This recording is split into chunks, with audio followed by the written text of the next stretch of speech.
No. Then, then let me re-ask this question. Then what do you do about this tie thing? Do you still keep the tie, or? Yeah, I mean, you're telling these guys, hey, we're paying you millions of dollars. You can't score one single time. Well, you're paying these kickers millions of dollars to make a point to win these. These are what the kickers are paid for. Akers makes a 33 and then misses with 41. No, I'm sorry. I don't believe that okay, you guys should score. That's what the playoffs are for, before we can't have ties. They know that extra round. Right here, this is a fight. You gotta win the games that matter, and this was a game the Niners should not even have been. This shouldn't have been this close, but it was. I just hope that tie isn't gonna haunt them come playoff time. I don't think it would. I don't think it will. I mean, everybody talks about home field advantage. There's no such thing in the playoffs. Yeah. There's no such thing. I mean, if that was the case, the Niners would have went to the Super Bowl last year. And same with the Packers. I mean, look what the Packers did 2 years ago. Exactly. The Steelers. So again, that was 24-24, a tie between the Rams and the Niners. The night game, Houston 13, Chicago 6. Overrated game. Jay Cutler getting a concussion in this game, and also Alex Smith getting the same thing for the Niners. But what happened in this game? I mean, there's a lot you can say. The rain. The defenses both played great. It was just really an overhyped game. I mean, there was too many turnovers in the first couple minutes. There were very big controversies. Those was when the Texans guy picked off one of Cutler's pass, and Brian Urlacher gave him a high five. That was his teammate. He said he don't give a damn what anybody else says. That's his team. That's his friend. After the whistle blows, that's his friend. And they said, well, Dick Butkus wouldn't do that. He said, well, I'm not Dick Butkus. I'm Brian Urlacher. Which I thought was awesome. But over back to the game, I mean, it was just a horrible game. Obviously, if that's what the Super Bowl's going to look like, I don't want to watch it. But yeah, that game made Adrian Foster look like a superhuman guy there. Yeah. Well, he is a great running back. One of the most underrated ones in the league. Which is why Houston's #1 in the power rankings. We'll get to that in a minute. Well, yeah, the Falcons only dropped one spot. Whatever. Overrated power rankings. Maybe I should have saved that. Yeah, but yeah, I don't know. This game wasn't really what I expected it to be. I was expecting a really hard-fought game, but mostly I think the rain really took a lot of that out. And then, of course, Cutler getting knocked down and Jason Campbell coming in. So yeah, it looked like he got pile drove into the turf there. No, that's just that's just Bears' offensive line. They always power drive Cutler. He's always getting hurt somehow. Shoot. Wow. I mean, it is true. Cutler usually gets hurt. I mean, he was hurt, what, 2 years ago when Chicago was in the AFC Championship game, and he was knocked out last year against the Giants when they sacked him 6 times in the first half. So anybody would fake an injury after getting sacked 6 times.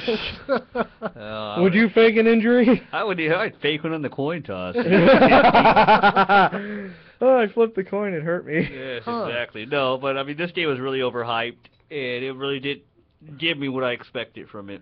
Even though the fact that both teams are 7-1. Very much overhyped. It wasn't a great battle at all. It was an ugly-looking game. It's not something you would actually see from these two teams in a neutral site. You would actually see a real hard-fought game, and this really didn't satisfy me at all. Yeah, to me, it looked like Alabama LSU. Oh, God, here we go. College football once again. That's what it looked like. I mean, there was no scoring. I mean, it was 13-6. I mean, that's a sloppy game. Well, the defenses showed up, the offenses didn't, and that's what I saw out there. And we'll just keep it at that. Monday night game. Steelers winners in OT, 16-13 over the Kansas City Chiefs. No matter what, this is just plain pathetic. This was the first time the Chiefs have ever led at all season, and it had to be in Heinz Field. That's ridiculous. I knew a girl who's a Steelers fan. She kept yelling, "Oh, I can't believe this is happening! Oh my God! Oh, I gotta turn off the TV." This was in the first quarter, so no, this was a horrible game. Big Ben gets knocked out. They bring in that former Jacks, David Gerard. Was it Gerard? Yeah. Our brother left. No, it's Gerard. I can't remember. They both suck. Well, it was Brian Leftwich. Was it Leftwich? Yeah, I knew it was one of those Jags. Yeah, it was horrible to watch. It was I don't know if I'd rather see the Niners Rams tie than watch that game. That was completely ridiculous. Matt Castle obviously just ticketed his way out of Kansas City even more, throwing a pick in the second play of overtime. I don't know, Pete. Save me this torture. I mean, Kansas City. I don't know what else to say about them. You can't say nothing other than that they need to rebuild. Yeah, that they need to do that. I mean, I think they need to tear down the entire stadium. Oh, if they play. God. Are Just rebuild everything from the ground up. I mean, You can't tear down Arrowhead. I mean, that stadium does have a lot of history in it.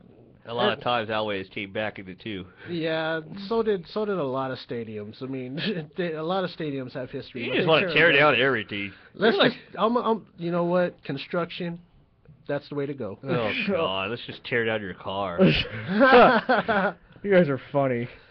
But honestly, me and Rich had Kansas City winning the AFC West. I don't know if you call this a disappointing year, or do you call You don't call it a very... Well, I don't know what you call it if you don't call it disappointing. There's a lot of words that we can't say on the air that we could call this season. Fine, we'll just use a expletive without actually saying the expletive. Yeah, their season is... Yeah, it was very hard to watch. I mean, I really thought that Kansas City was actually going to actually play a game that was worth watching, but no, it has to be very hard. Imagine the season ticket holders. You gotta feel sorry for them. Oh, I'm pretty sure you can find a ticket for $19 just like the Raiders right now. You can find Raider tickets for $15, but we'll save the biasness. Here are the top 10 for this week for the NFL power rankings. Number 1 is the Houston Texans. Should not be a shock whatsoever. Atlanta Falcons dropping a spot, the number 2. The Niners remain at number 3. Well, actually go up a spot, excuse me. Number 4 are the Packers. 5, the Denver Broncos. 6. Okay, that's why I don't even care for Reader anymore. This crap is ridiculous, this power rankings. I don't believe any one of those. First of all, the Niners shouldn't be in the top 3 at all. The Packers shouldn't even be in the top 3. I've anything the Broncos, because they've won more games in a row. And then Baltimore 6. Actually, it's a tie for 6 between Baltimore and Chicago, both being 7-2.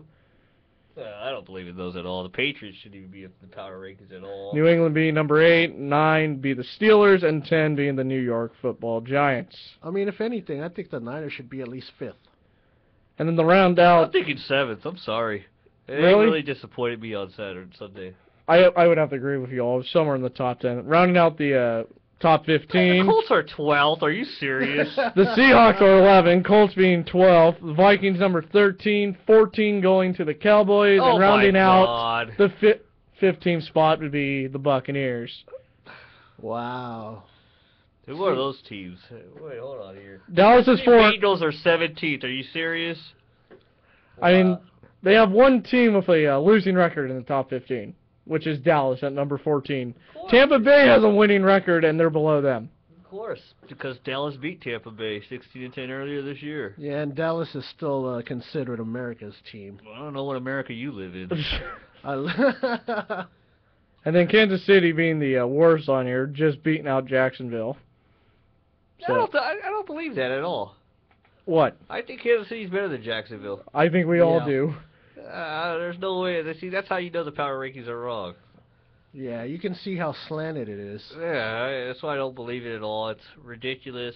You can't really say who's a top power team. I mean, why did the Falcons only just drop one spot? I mean, did they just lose last week? They lost, right? Yeah. Don't you usually drop 2 to 3 spots when you lose? Yep. You should. You know, well, I don't understand that. I mean, Huh, shall we use that B word? no, we can't. Biased. That's the word. It's the East Coast thingy. Oh, dear. Well, we're going to take a quick break. When we get back, our picks for Week 11 and a quick Thunder update. This is DC Sports Hour on DC Free 89.5. Come back or we'll come to your house. This is the story of school teacher Stuart Snodgrass, a good guy who for one day became a bad guy. A little fellow named Michael.